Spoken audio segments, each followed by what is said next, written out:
Sa Western Visayas naman, maganda pong balita para sa mga magsasaka sa lugar. Dahil nagbigay kasi ng ilang daang titulo ng lupa ang Department of Agrarian Reform o DAR sa mga magsasaka kung saan sila na po ang magiging may-ari ng kanilang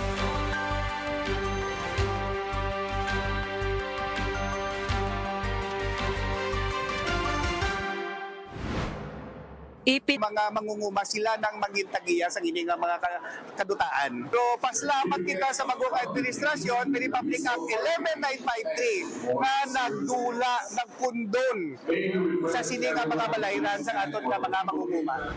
Laking pasasalamat ng benepisyaryo sa tulong ng programa ng pamalaan sa ilalim ni President Marcos na pagbigyan sila ng titulo ng lupa na sila na ang magmamay-ari nito. Siyempre nalipay doon pang ihay amon mo.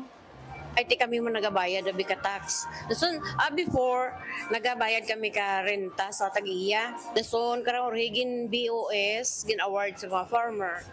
Dan amuda nga naka-apply kami. Ay bata kami kanda nga farmer.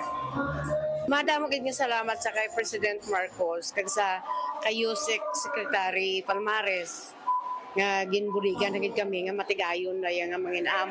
Damo gid ang kalipay nga nabatagod ko sa kadugayon nga hulat akon subong nga nahatag na kang akin nga papel nga nakakluwad.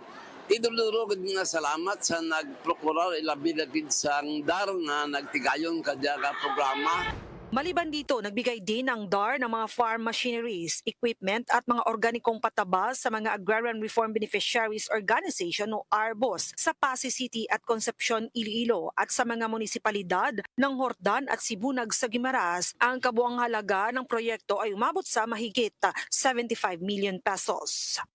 Ang proyekto ay nakatutok sa pagtulong sa mga magsasaka upang mapataas ang kanilang pang-araw-araw na buhay. Layunin nitong mapataas ang kita ng mga sambahayan, ani ng mga pananim at pagsasarili sa pagkain. Sinuportahan din ito ng mga kababaihan sa agro enterprises. Rena Manubag, Dagon, IBC News.